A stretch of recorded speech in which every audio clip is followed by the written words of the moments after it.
ভাইটি ভণ্টিসকল, তোমালোকলৈ আজি 1.1 বিশেষকৈ দশম শ্ৰেণীৰ বাবে 1.1 3 নম্বৰ কুৱেশ্যনটো আজি লৈ আহিছোঁ। এইটো আজি আমি সমাধান কৰি চাওঁ। আমাক ইয়াত দিয়া আছে কুৱেশ্যনটোত 616 সদস্যৰ এটা সৈন্যবাহিনীৰ গোটেই 32জনীয়া এটা সেনাদলৰ পিছে পিছে কদম খোজকাঢ়ি যাবলগীয়া হ'ল। দুয়োটা দলেই একে সমান সংখ্যক স্তম্ভত কদম খোজ কাঢ়িবলগীয়া হ'ল। তেওঁলোকে খোজ কাঢ়িবলগীয়া স্তম্ভৰ উচ্চতম সংখ্যা কি হ'ব? তোমালোকে ইয়াত চিন্তা কৰিবলগীয়া একো নাই। ইয়াত আমাক দেখিছা 616 আৰু 32জনীয়া, তাত দুটা নাম্বাৰ দিছে, দুটা সংখ্যা দিছে, হয়নে? আৰু আমি যদিহে এই দুটা সংখ্যাৰ গসাউ উলিয়াই দিওঁ তেতিয়াহ'লে তাৰ আমি আনচাৰটো পাই যাম। ঠিক আছে, আমি গসাউ উলিওৱাৰ নিয়মটো ধেৰ আছে, কিন্তু আমি ইয়াত সদ্যহতে যিহেতু আমি ইউক্লিডৰ কলনবিধিৰ বিষয়ে পঢ়িছোঁ বা শিকিছোঁ, ইয়াৰ তোমালোকে যদিহে এতিয়াও শিকা নাই, তোমালোকে মোৰ ইয়াৰ আগৰ ভিডিঅ'কেইটাত তোমালোকে চাবা, তাত ধুনীয়াকৈ বুজি পাবা। ঠিক আছে, গতিকে আমাৰ ইয়াত যিটো সংখ্যা আছে 616 আৰু 32, এই দুটাৰ পৰা আমি কি কৰিম? ইউক্লিডৰ বিভাজন প্ৰমেয়িকা মতে আমি গসাউ উলিয়াই দিম, আৰু তাৰ পৰা যিটো আমাৰ আনচাৰ ওলাব সেইটো হৈছে আমাৰ স্তম্ভৰ নিৰ্ণয় স্তম্ভৰ সংখ্যা। ঠিক আছে, আমাক যিহেতু এবাৰ স্তম্ভৰ সংখ্যা উলিয়াব কৈছে, হয় নাই? স্তম্ভৰ উচ্চতম সংখ্যা উলিয়াব কৈছে, গতিকে আমি ইউক্লিডৰ বিভাজন প্ৰমেয়িকাটোৰ মতে কৰিবলৈ চেষ্টা কৰোঁ। ঠিক আছে,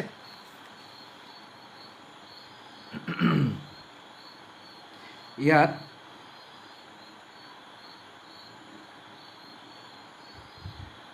(616) আৰু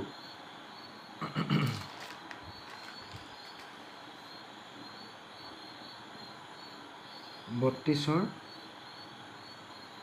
গৰিষ্ঠ সাধাৰণ উৎপাদকেই হৈছে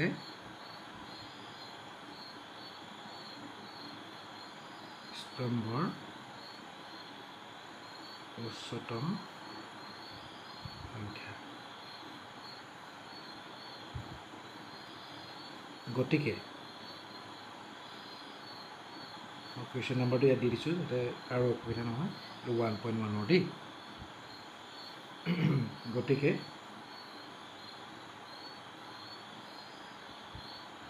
ইউক্লিডৰ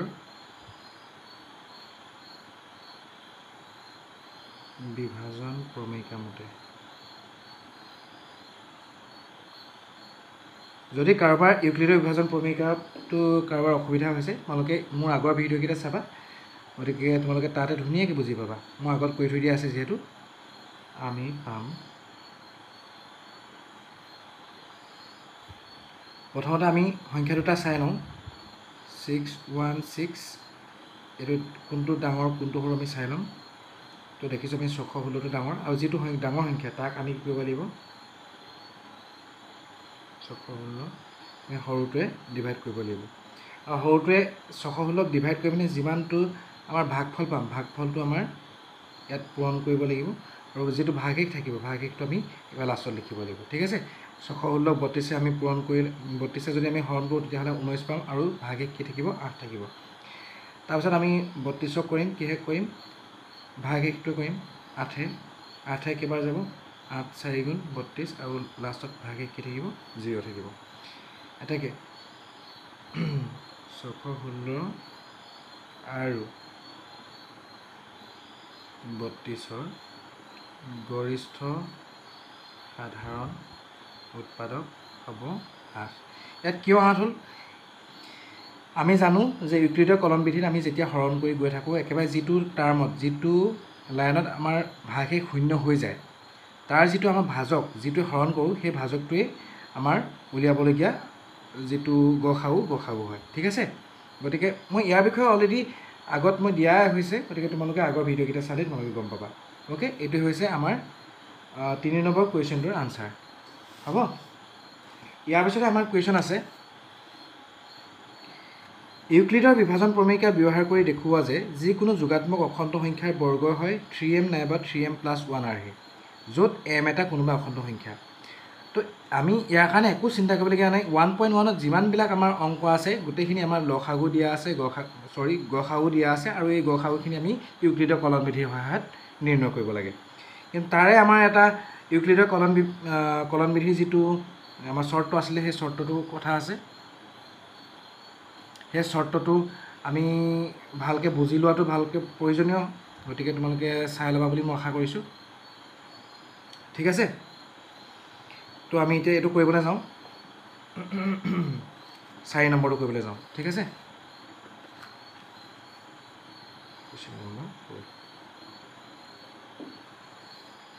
তো ইয়াত আমি ধৰি লওঁ, আমাক যিহেতু ইয়াত কি কৈছিলে, ইউক্লিডৰ বিভাজন প্ৰমেয়িকা ব্যৱহাৰ কৰি দেখুওৱা যে যিকোনো যোগাত্মক অখণ্ড সংখ্যাৰ বৰ্গ 3m নাইবা 3m+1 হেৰি কৈছে। এতিয়া কি যোগাত্মক অখণ্ড সংখ্যা কি হয় আমিতো নাজানো, গতিকে আমি এইটো ধৰি ল'ম। ধৰা হওক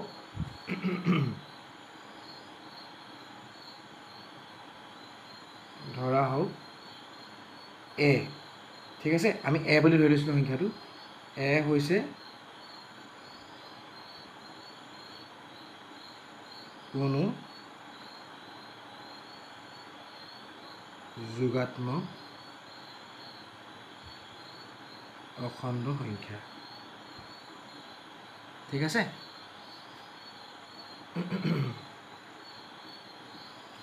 আৰু b = 3। এতিয়া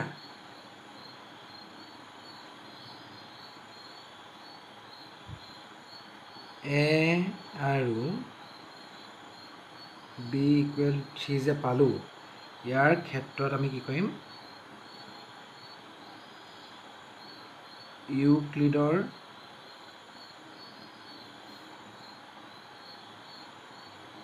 বিভাজন প্ৰমেয়িকা আমি ব্যৱহাৰ কৰি দিম। প্ৰয়োগ কৰি আমি পাম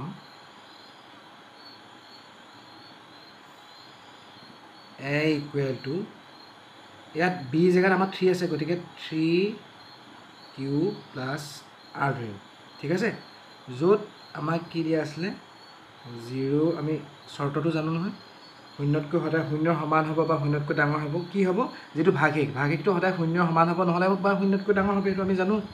আৰু সদায় ভাজকটোতকৈ সদায় সৰু হয়। ইয়াত ভাজক কি আছে, 3, বা b = কিমান দিয়া আছে, 3 দিয়া আছে, 3তকৈ সদায় সৰুৱে হ'ব। ঠিক আছে, আৰু ইয়াত দুটা চৰ্ত লিখি ল'ব পাৰা, আৰু q = 0, r = 0। অ'কে,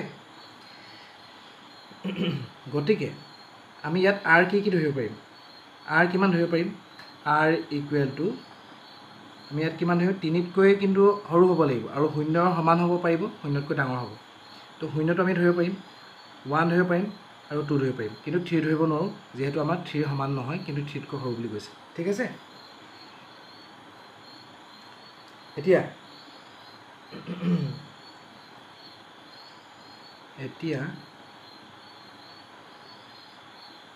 ইউক্লিডৰ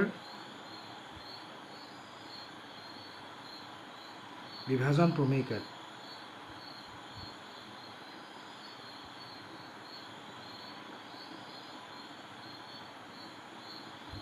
r মান বহাই আমি পাম, এতিয়া আমি r মানবোৰ বহাই যাম। r মান ক'ত বহাম, এই য'ত আছিলে যে a = 3q + r আছিলে যে, তাত আমি r মানবোৰ বহাই যাম। ঠিক আছে,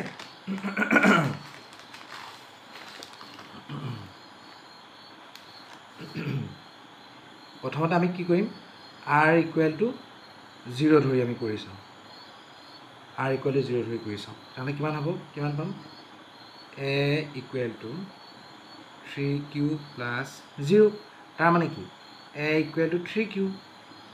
এতিয়া আকৌ আমাক কি বুলি কৈছিলে, প্ৰশ্নটোত আমাক কি বুলি কৈছে, বৰ্গৰ কথা কৈছিলে, হয়নে? আমাক কি দেখুৱাব কৈছে, ইউক্লিডৰ বিভাজন প্ৰমেয়িকা ব্যৱহাৰ কৰি দেখুওৱা যে যিকোনো যোগাত্মক অখণ্ড সংখ্যাৰ বৰ্গই বুলি কৈছে। তো এই যিটো যোগাত্মক অখণ্ড সংখ্যা আছে তাক আমি বৰ্গ কৰিব লাগিব। তো এইফালে বৰ্গ কৰিলে আমি কি কৰিব লাগিব, এইফালেও বৰ্গ কৰিব লাগিব, এইফালে আমি স্কুৱেৰ কৰি দিম, হোল স্কুৱেৰ কৰি দিম, তেতিয়াহ'লে আমি কিমান পাম, = 3 × 3 = 9 আৰু q²। তো আমি এতিয়া এইটো যদি ভাঙি দিওঁ, 3 ডট বা আমি ব্ৰেকেট দি লিখিব পাৰোঁ q² এনেকৈ লিখিব পাৰোঁ। ঠিক আছে 9 কিউ স্কোৱাৰটো এনেকৈ ভাঙি পিনে এনেকৈ লিখিব পাৰোঁ য'ত আমি কি লিখিম m equal to 3q square বুলি আমি ধৰি ল'ম ঠিক আছে m ইকুৱেল টু আমি 3q স্কোৱাৰ বুলি যদি ধৰি দিওঁ তেতিয়াহ'লে আমি কিমান লিখিব পাৰিম সৰি ইয়াত ধৰা নাই চাগে ন m equal to 3q square বুলি যদি ধৰি দিওঁ তেতিয়াহ'লে আমি ইয়াত কিমান ধৰিব পাৰিম 3m বুলি ধৰিব পাৰিম প্ৰথমটো ওলালে 3m হয়নে নহয় এতিয়া আমি নেক্সটটো কৰিবলৈ যাওঁ এতিয়া r ইকুৱেল টু 0 ধৰি পিনে আমি 3m পালোঁ এতিয়া 1 ধৰিম এতিয়া 1 ধৰি পিনে কৰি চাওঁ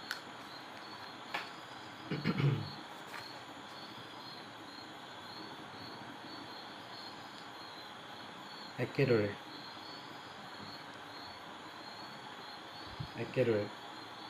r ইকুৱেল টু 1 ধৰি r ইকুৱেল টু 1 ধৰিলে কি হ'ব a equal to 3q plus 1 এতিয়া আকৌ একেদৰে আমি কি কৰিব লাগিব স্কোৱাৰ কৰিব লাগিব কাৰণ আমাক বৰ্গ কৰাৰ কথা কৈছিলে তো হোল স্কোৱাৰ কৰি দিম এতিয়া হোল স্কোৱাৰ সূত্ৰত ভাঙি দিম হোল স্কোৱাৰ সূত্ৰত আমি কি বুলি জানো a প্লাছ b হোল স্কোৱাৰটো আমি কি জানো a square plus twice ab plus b square বুলি অলৰেডি আমি জানো হয়নে নহয় গতিকে আমি এইটো আমি সেই সূত্ৰতে ভাঙি দিম a square plus twice a b plus b square তেতিয়াহ'লে কিমান হ'ব 3 3 গুণ 9 9q স্কোৱাৰ 2 3 গুণ 6 6q প্লাছ 8 গুণ 9 তো ইয়াৰ এইটোৰ পৰা আমি কমন ল'ম এইটোৰ পৰা কমন ল'লে কিমান আহিব 3 আহিব 3 3 গুণ 9 আৰু ইয়াত q স্কোৱাৰ থাকিব 3 2 গুণ 6 থাকিব আৰু লাষ্টত 1 থাকিব আকৌ ইয়াত য'ত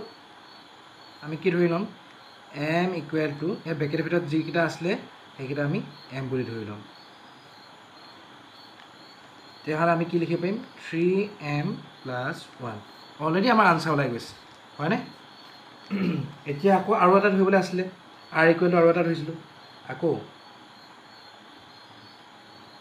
r ইকুৱেল টু আমি কি ধৰিবলৈ আছিলে 2 ধৰিবলৈ আছিলে 2 ধৰি তেতিয়াহ'লে কি হ'ব a equal to 3q plus 2 আকৌ স্কোৱাৰ কৰি দিব লাগিব স্কোৱাৰ কিয় কৰিছোঁ গম পাইছেনে বৰ্গ কিয় কৰিছোঁ গম পাইছেনে আমাক যিহেতু আমাক প্ৰশ্নটোতে আমাক বৰ্গ কৰিবলৈ কোৱা হৈছিলে হয়নে তো গতিকে আমি বৰ্গ কৰি আছোঁ আকৌ এইটো একেটা সূত্ৰ a square plus twice a b plus b square তো 9q স্কোৱাৰ 2 3 গুণ 6 6 2 গুণ 12 12q প্লাছ 2 2 গুণ 4 আকৌ এইটো 12q 4টো আমি কেনেকৈ ভাবি পাৰিম 3 যোগ 1 লিখিব পাৰিম তো এই গোটেই তিনিটাৰ পৰা এবাৰ কমন লোৱা কি আহিব 3 আহিব 3টো কমন যদি লৈ লওঁ ইয়াত কি থাকিব 3q স্কোৱাৰ থাকিব ইয়াত 3 4 থাকিব 4q আৰু 3 আহিব প্লাছ 1 একেদৰে এতিয়া আমি কি কৰিম ইয়াত থাকি গৈছে m য'ত য'ত m is equal to 3q square plus 4q plus 1 আমি ধৰিব লাগিব গতিকে 3m প্লাছ 1 হ'ল এই গোটেই জেগাটোত আমি কি বুলি ধৰিলোঁ m বুলি ধৰিলোঁ আৰু প্লাছ 1 হৈ গ'ল গতিকে আমাৰ প্ৰায় গোটেইকেইটা ওলাই গ'ল গতিকে আমি প্ৰমাণিত হৈ গ'লোঁ গতিকে কোনো যোগাত্মক অখণ্ড সংখ্যাৰ বৰ্গই হয় কি আহে 3m বা 3m প্লাছ 1 আহে ইমানেই ঠিক আছেনে অ'কে আজিলৈ ইমানেই তোমালোকৰ যদি কিবা অসুবিধা হয় বুজা তোমালোকে কমেণ্ট কৰিবা ঠিক আছে আৰু কেনেধৰণৰ কুৱেশ্যন আনচাৰ দিলে তোমালোকে ভাল পাবা তাক লৈ তোমালোকে কমেণ্টত জনাবা ঠিক আছে আজিলৈ ইমানেই থেংক ইউ